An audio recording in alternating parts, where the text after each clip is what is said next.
撃の美食学。今年3月、高知市内のショッピングモールであるイベントが。どれにする？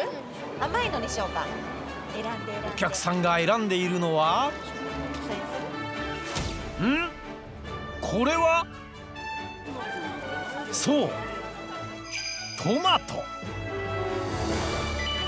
実はこのイベント、高知県内で生産されるブランドトマトが20種類集まった、その名もトマトサミット。中でも子どもたちに人気なのが、美味しいです。甘いです。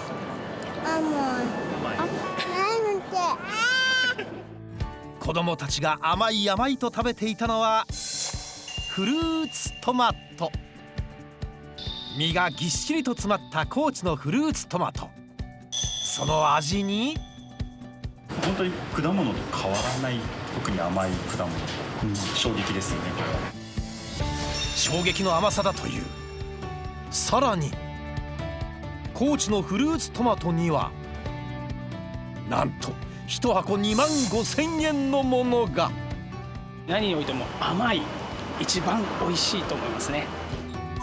味も値段もトップクラスと言われる幻のフルーツトマトがあった。その誕生の裏には高知県民も知らない奇跡の土の存在が。フルーツトマト、皆さんも一度は耳にしたことがある名前だが、実はフルーツトマトという品種は存在しない。一般的なトマトと違うのは、甘い。フルーツ。フルーツ。そう、それはフルーツに匹敵する甘さ。通常のトマトに比べて甘く、糖度が8度以上のものをフルーツトマトと呼ぶのだ。中には10度を超えるメロン並みの糖度に達するものも。水分が少なく実がぎゅっと凝縮し小ぶりなのも特徴。そんなフルーツトマト、高知には40種類以上のブランドが存在し、なんとフルーツトマト発祥の地でもあるのだ。高知のフルーツトマトは東京の名店でも使われる。イタリアンの老舗として名を馳せるこちらのお店では、高知のフルーツトマトを使ったカペッリーニがスペシャリテとして提供されている。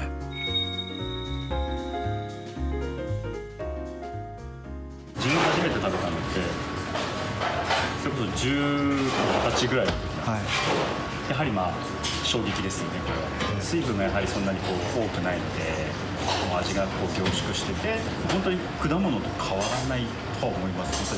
これを求めてくるお客様も多いですし、お店としては本当になくてはならないものだと思います。一体なぜ高知のフルーツトマトは美味しいのか。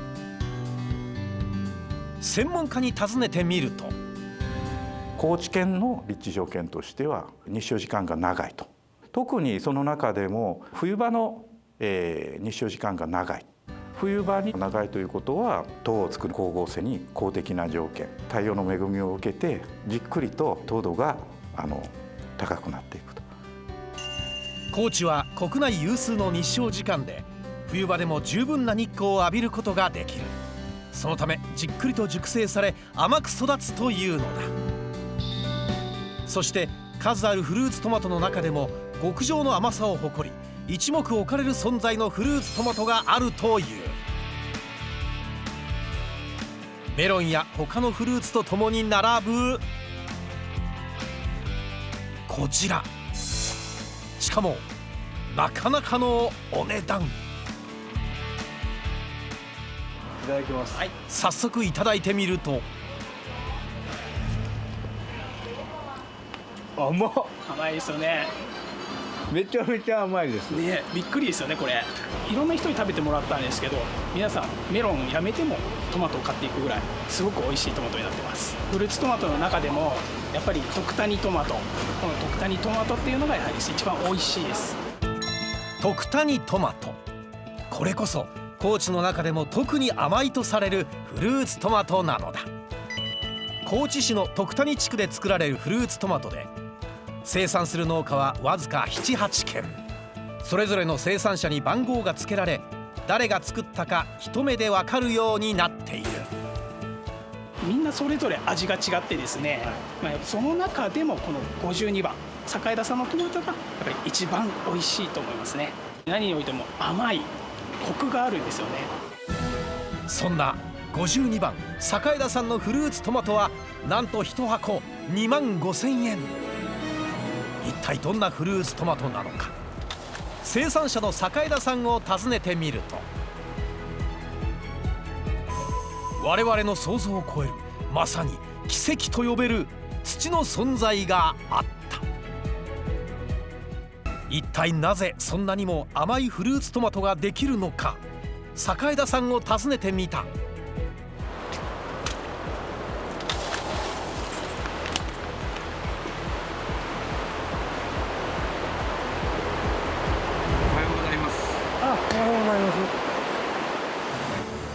こちらが栄田則義さん67歳。すると栄田さん、食べても我慢で美味しそうなあると思うたら4キロで25,000円のフルーツトマト、お言葉に甘えていただきます。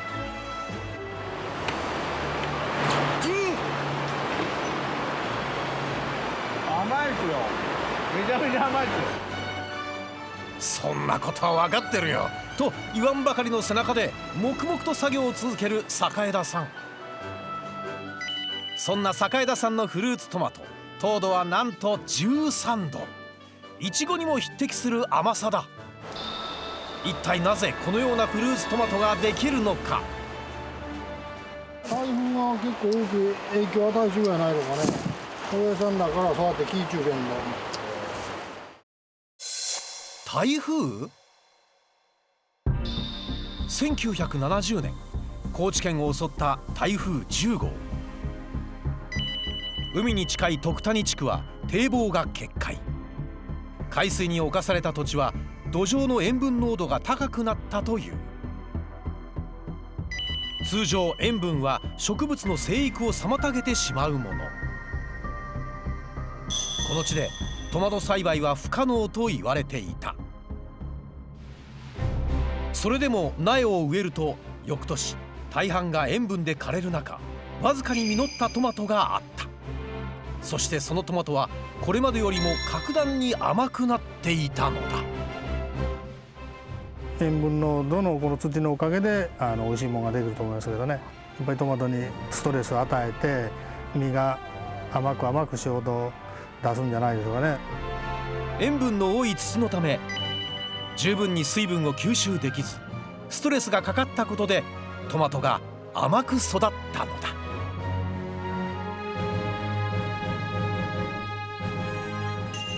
そう、まさに台風による悲劇から生まれた奇跡の土だったのだ。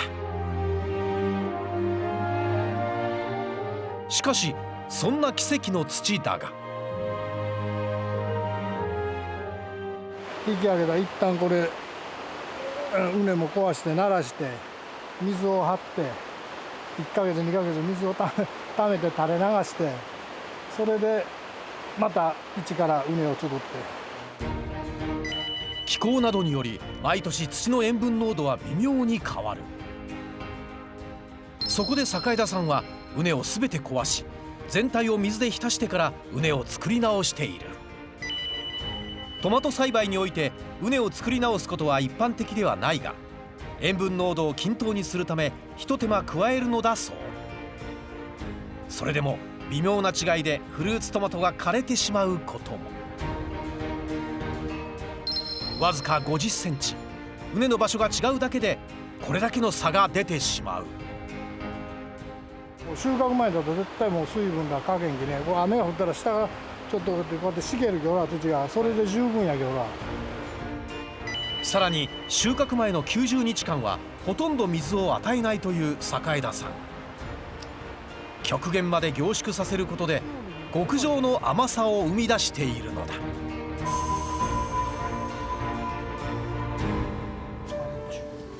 たゆまぬ努力によって生まれた徳谷トマト。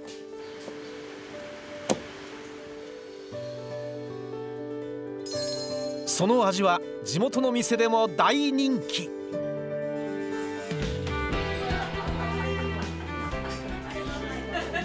甘いですね。まろやかな甘み。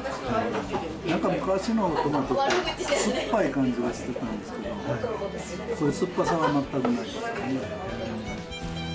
さらにその味は県外の観光客も驚かせる。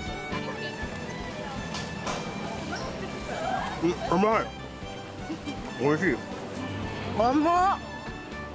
甘い。フルーツ。フルーツ。人々の舌を魅了する徳谷トマト。過酷な地と戦う生産者の努力はこれからも続いていく。しんどいのにやっぱ続けられる理由って何なんですかね。生活せんで関係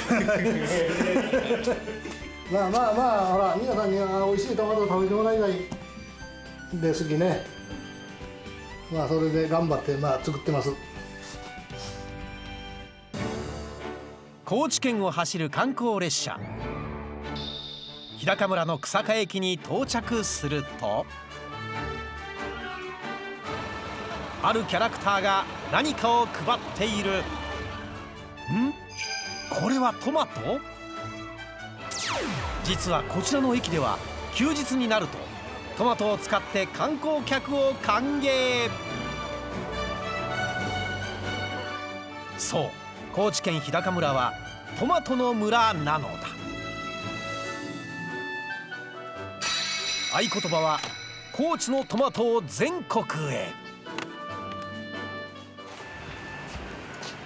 おはよう。今日もやるよ。トマトに愛情を注いだ村人たちの熱き奮闘にあの人も。特産品のトマトが新しい付加価値を生み、日高村の新たな活力につながっています。さらに謎の巨大施設では、高いですね。最新テクノロジーを活用したトマト作りが。高知県日高村、水質日本一に輝いた仁淀川が流れる豊かな自然に恵まれた地。そんな村を歩けばトマトの看板、そしてお店ののれんにもトマト、さらにハートの代わりもトマト。そんなトマトだらけの日高村、村の駅では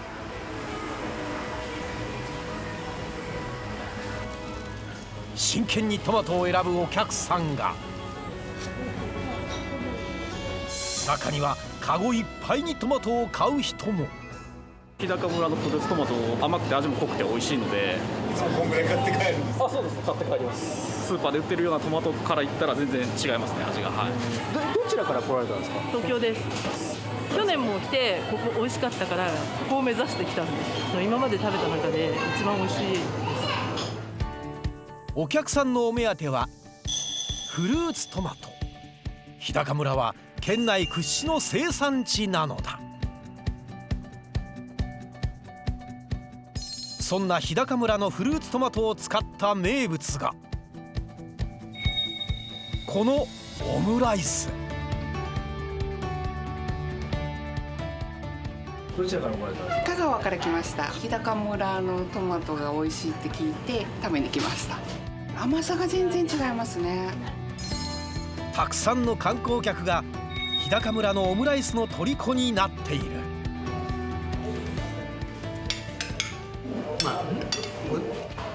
みんな4人でオムライス食べに行こうかいて。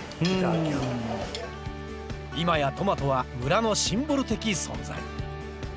その名声を全国区にした人物がいるという。おはようございます。はい。よろしくお願いします。はい、どうも。浜田義久さん。かつては大阪の人形劇団で働いていたという異色の経歴の持ち主だ。ハウスに入るや否や。おはよう。今日も一日お願いします。トマトに挨拶？なんで挨拶されたんですか？いや挨拶。もうトマトに生活支えてもらってるので、毎日ですね、帰る時お休みって帰りますね。そんな浜田さんが作るフルーツトマトは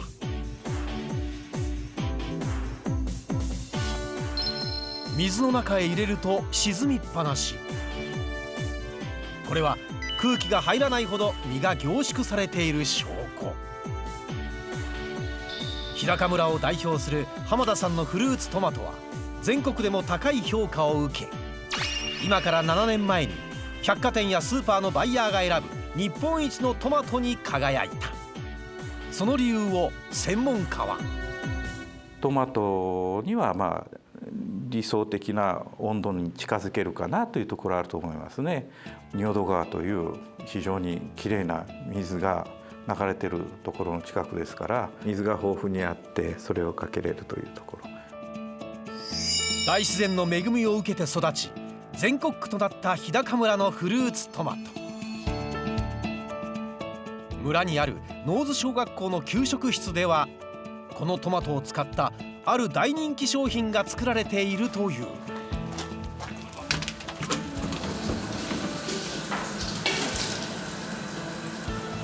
大きな鍋の中に大量のトマト。これは一体？お店に出せないようなトマトがたくさん余ってしまうんです。そのトマトを買い取ってソースを作るっていう加工品にするっていう事業をしてます。そう、作っていたのはトマトソース。調理するのは地元のお母さんたちで結成された日高和の和会の皆さん。形が悪く農家さんが捨てるはずだったフルーツトマトをもったいないと作り始めたのがきっかけ。そして調理場も使わなくなった小学校の給食室と無駄は一切なし。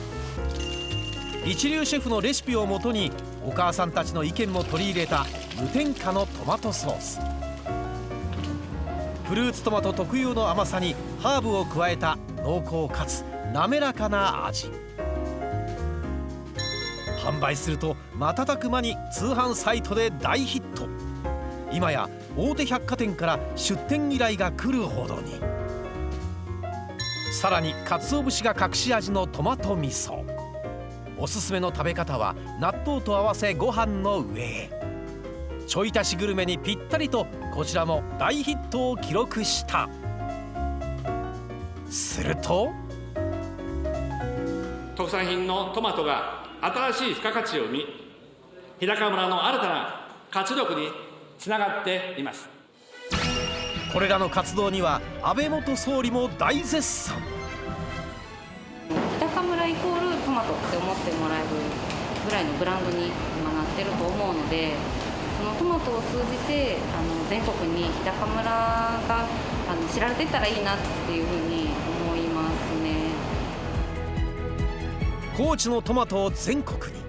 その真っ赤な情熱とは裏腹に、実は高知県生産量だけを見ると全国トップ10にも届いていないのだ。そこでその問題を解決すべく四万十町ではある事業が。突如として現れる巨大な施設。中では驚きのトマト栽培が。高知県四万十町。その中に突如として現れる巨大な施設、四万十町次世代団地。中ではうわ高いですね。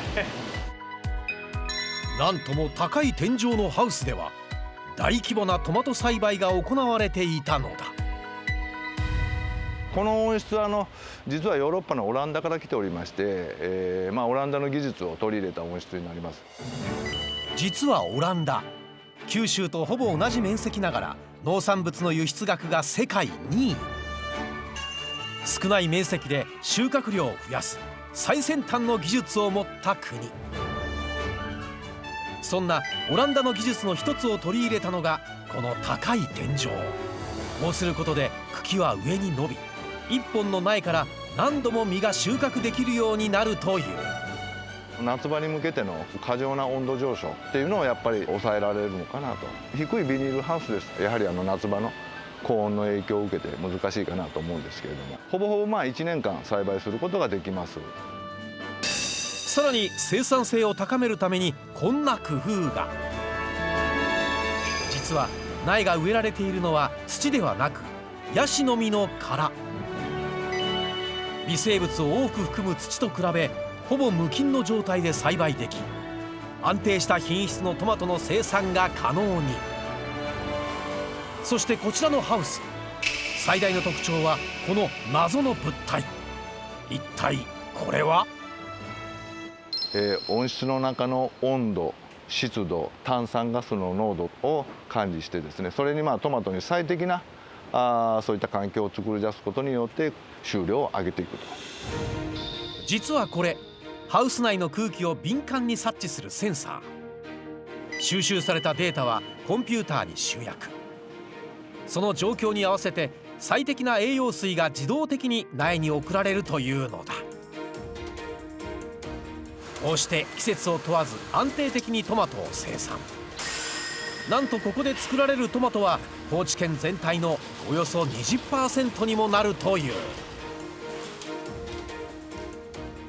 現状は国内での販売にとどまっておりますので、ゆくゆくはですね高知のトマトを世界に発信できればいいかなと思っております。人々の舌を魅了する高知のトマト。その味を全国へと伝えようとする情熱はこの先もトマトを進化させていくに違いない。